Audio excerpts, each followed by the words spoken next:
लौकुश नगर से, जहां पे लौकुश नगर में नवागत एसडीएम उतने ही संजय भैया एक्शन के मूड में दिख रही। हम आपको बता दें, लौकुश नगर की नवागत एसडीएम है निशा बांगरे अग्रवाल द्वारा गुरुवार खां सवेरे लगभग 10:30 बजे शासकीय उत्कृष्ट उच्चतर माध्यमिक विद्यालय लौकुश नगर पहुंची, जहां पर उन्होंने औचक निरीक्षण करो। निरीक्षण के दौरान जो भी कमियां पाई गई स्कूल में, उनने बच्चन की संख्या बहुत कम देखी। इसके बाद में उनने एसडीएम ने प्रचार आरडी चौरसिया का फटकार लगे। प्राप्त जानकारी के अनुसार कक्षा 12वीं को भूगोल विषय पिछले 4 माह से नहीं लग रहा जी के पढ़ावे वाले जिम्मेदारी प्रचार राजन चौरसिया की हती। उनके प्रति जिम्मेदारी न निभावे पे ऐसे खा पद पे काय रखोगा उके लाने भी उनने बातचीत करी है। और हम आपको बता दें, निरीक्षण के दौरान एसडीएम साहिबा ने स्मार्ट क्लासेस को भी निरीक्षण करो जो कि बंद पाए गए। जब प्राप्त जानकारी के अनुसार प्राचार्य आरडी चौरसिया द्वारा अतिथि शिक्षकन की भर्ती के लाने फाइल जमा हो रही जी के बाद में कई महीने संकुल के चक्कर लगाए जात और यही प्रकार से शासन द्वारा कक्षा 9वीं से 12वीं विज्ञान विषय संबंधित प्रयोगात्मक कार्य एवं प्रयोगशाला शिक्षक के विरुद्ध अतिथि शिक्षक की भर्ती खाली जी में 3 माह पूर्व मगर उत्कृष्ट विद्यालय प्रभारी द्वारा आवेदन प्राप्त करी गई कोई प्रकार की कार्रवाई नहीं हुई। हम बता दें, प्रचार द्वारा इस तरह के तर्क देवे पे उचित 15-16 वर्ष के छात्र मजदूरी कराते हैं। यही बात पे कितनी सच्चाई है प्रचार जानत हुई है। अगर छात्र मजदूरी कर रहे हैं तो फिर उनके पोर्टल पे बच्चन की उपस्थिति कैसे दर्ज है, जो जांच को विषय। हम आपको बता दें, साफ तौर पे जो है कि एसडीएम हाथी जो निशा बांगरे पे पहुंची है, उन्होंने औचक निरीक्षण में जिनके काम से वे खुश न थी उनका जम के फटकार लगाई।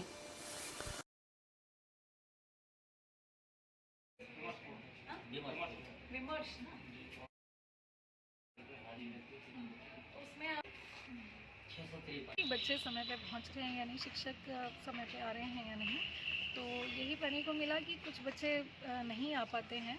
तो हमने उसका कारण जाना कि कुछ जो बच्चे हैं 854 में से अगर 600 भी बच्चे आ रहे हैं तो बाकी 200 बच्चे क्यों नहीं आ रहे हैं। तो उसमें शिक्षकों को अपनी तरफ से प्रयास करने के लिए निर्देश दिए हैं। सभी बच्चों को अपने विद्यार्थी जीवन के जो कर्तव्य हैं उसके बारे में हमने बात की है और हमने निर्देशित किया प्राचार्य महोदय को कि ऐसे बच्चे जो रेगुलरली नहीं आ रहे हैं किसी कारण से भी, तो उनके माता पिता या भाई बहन जो उनके अभिभावक हैं उनको बुला करके हम बात करेंगे और उनको समझाएंगे कि शिक्षा का महत्व क्या है और अपने बच्चों को स्कूल भेजें ताकि वो इस देश के अच्छे नागरिक बन सके और अपने समाज का, देश का कल्याण करने में अपना सहयोग दे सके। मैम, क्या कारण है आज तक इस विद्यालय में आप इसकी अध्यक्षिका हैं समूह की, तो कभी भी मीटिंग में आपको नहीं बुलाया गया, कभी भी इससे पूर्व जो एसडीएम महोदय रहे आज तक मीटिंग नहीं ली गई, सिंगल विंडो से पेमेंट लिए रहे हैं और जो यहाँ पे आए बच्चे की उपस्थिति कुछ है और जो पोर्टल में दर्ज है वो अलग है।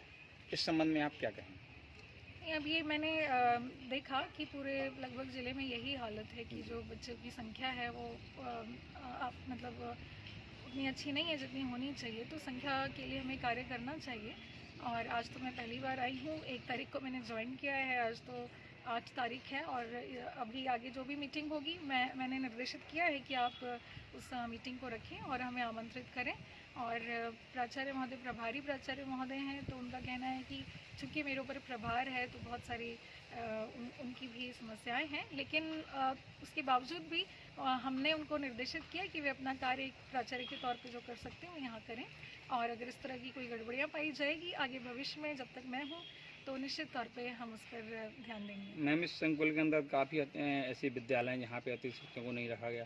आयुक्त द्वारा बार बार आदेशित किया गया लिखित में भी कि ऐसे संकुल प्राचार्य जहाँ पे ट्रांसफ़र हो गए हों वहाँ तत्काल अतिथि शिक्षक भर्ती की जाए, लेकिन ऐसा सुनने में आया कई अतिथि शिक्षक घूमते यहाँ नज़र पाए गए हैं कि यहाँ पे जो फाइलें हैं यहाँ पेंडिंग रख ली जाती हैं और उनको क्यों नहीं भर्ती कराया जाता। उसमें बच्चों का बड़ा हित होता है। जैसे कि यहाँ पूर्व में देखा गया है 11वीं क्लास में आज तक क्लासें नहीं ली गई हैं। इस संबंध में थोड़ा सा अभी जानकारी तो नहीं है मुझे। अभी हम आप 11वीं, आप थोड़ा सा हमारा है 10 मिनट के लिए आप 11वीं क्लास। बिल्कुल मैं देख लेती हूँ और अगर इस तरह का है तो उस पर हम बैठक लेंगे, करेंगे और जो शिक्षकों की भर्ती करना है उसके संबंध में भी हम ब्लॉक एजुकेशन ऑफिसर को निर्देशित करेंगे कि जल्दी से जल्दी ये कार्य करें। Thank you.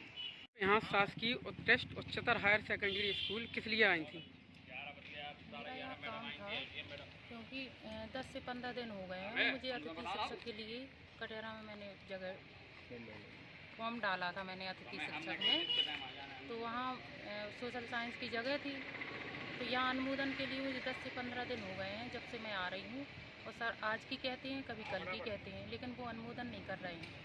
इस प्रक्रिया आगे नहीं बढ़ा रहे हैं, फाइल रोक के रखते हैं। इसके संबंध में आपने किसी उच्च अधिकारी से शिकायत या कोई बातचीत की? हाँ, मैंने SDM मैडम को आवेदन दिया था, तो उन्होंने इन्हें निर्देशित किया है। अब देखिए क्या होती है आगे कार्रवाई। सुनो सुनो, अगर तुम बेरोजगार हो, धंधो पानी कछु नहीं कर रहे, तो खुशखबरी है, समृद्धि डिस्पोजल कंपनी लेके आई है ऐसी फ्रेंचाइजी की तुम्हारे गांव शहर कस्बा में तुम्हें खुद की फैक्ट्री लगा के दे, और 5-10 लाख रुपया नहीं, 1 लाख खर्च करो और डिस्पोजल बनावे की मशीन लगाओ, गारंटी वारंटी मेंटेनेंस मैकेनिक सब सुविधा 1 साल तक फ्री। और दोना पत्तल कैसे बनाने की खिलाए, कच्चो माल कैसे आए और कहाँ बेचने, मार्केटिंग को फंडा भी सका, पूरी फैक्ट्री खड़ी करके देंगे बिजौर वाले हनी गुप्ता समृद्धि डिस्पोजल फैक्ट्री। तो आज ही संपर्क करो, फ्रेंचाइजी ले और खुद को रोजगार खड़ा करो और खोल लो दोना पत्तल बनाने की ऐसी फैक्ट्री जो से रोज 1000, 2000, 15000, 20000 जितना बनाओ उतना कमाओ। सुनो सुनो।